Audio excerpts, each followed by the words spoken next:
Hey there guys and girls, it's me, it's Grifter. Welcome to my channel, Retro Productions. As you might have noticed, there have been way less streams lately. That has a reason. I want to build up the quality of this channel, so I'm gonna present you guys and girls with some more specials, originals, exclusives, retro-like stuff. Since my channel has been mostly about gaming, I thought it was kinda suitable to start off a special with, well, gaming. Especially gaming in the past, gaming in the 80s, 90s, till now. So we go back to the past.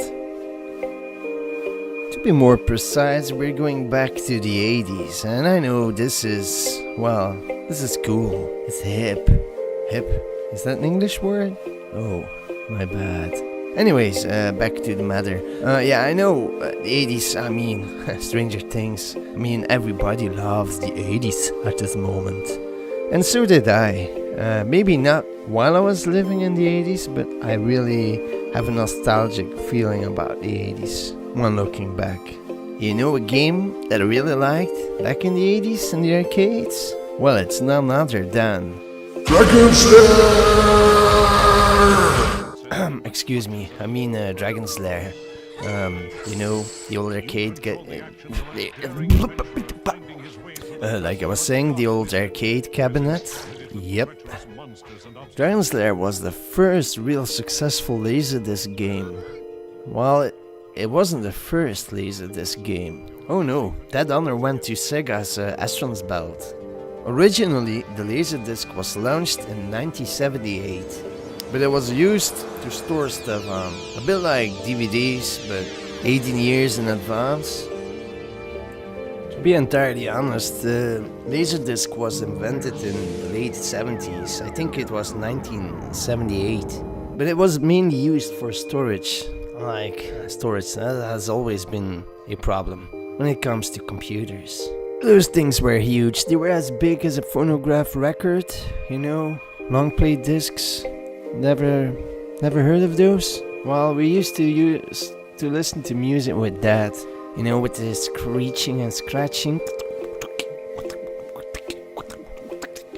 These Laserdiscs were actually kinda amazing, cause they delivered us the stuff that only DVD could. You know, you could enable disable subtitles, you had CD quality sound, you had, well, almost HD-like graphics. It was pretty darn amazing to look at, but it was pretty expensive as well, and, well, those discs were really sensitive for scratching. Although they sold it with the idea of you could never scratch them, but that's not true. But what was true was the fact that you never had to rewind your tape. I mean, you could just skip scenes, you could go to where you wanted to go in the movie. Hey, it's all so obvious now, but back in those times, you really, after watching a movie, you had to like rewind the thing for like 5 minutes. When you hired a movie and you brought back the movie to the rental store, you had to rewind the movie or you got a fine and you had to pay for that. But we are kinda like getting carried away here now, so we were talking about games, and that's what we're gonna do. So let's go back to beginning the 80s. That's when a few games started coming out on the Laserdisc. But the first true amazing experience must have been Dragon's Lair. Oh boy, these graphics. Obviously Don Bluth, or Bluth, the guy who worked for Disney, one of the greatest artists from that time, and still, to be honest, was the guy who designed this game. I think he even designed the company. Don Bluth Productions, Studios, something like that. But as I told before, Sega was the first company to use the Laserdiscs for video games, and Astron Belt was their first game. They even released a Laserdisc itself made by Sega, whatever. Around 25 games ever saw the daylight on Laserdiscs.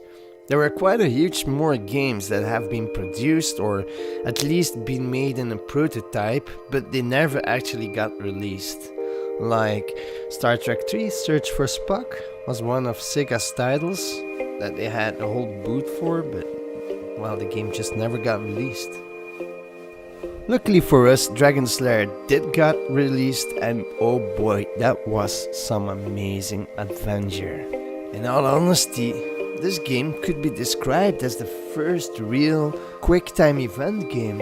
I mean, the only thing you could do was move up, down, left, right, and you could shoot or punch or do another action thing. But it was so genius of them, the way how they did it. I mean, we got those incredible graphics. I mean, this was like a really good animated Disney movie, and you could control it. And like, it was trial error. I mean, either you did it, you survived it, so you made it to the next part, and what you actually did when you pushed your joystick or you pushed the button was actually giving a command to the Laserdisc. So if you pushed wrong, it gave the command to go to the part where you die.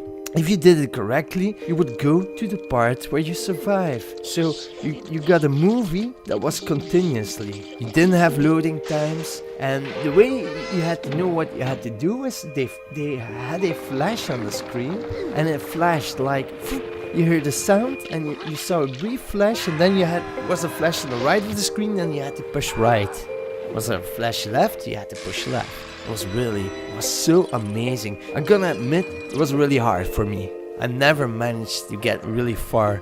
And this was one of the first games that actually, was it 50 cents he asked for one game? But back in that time, that was really expensive. In Belgium, it was 20 francs. So the viewers who regularly watch me will know I always brag about Shenmue and being the first real QTE game, but actually this is the real first QuickTime event game. Other Laserdisc games worked a bit the same.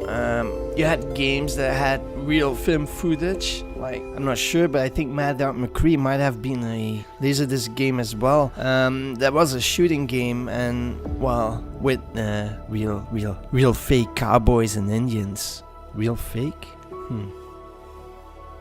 They had some shooters, they had some racers, they combined computer graphics with movies.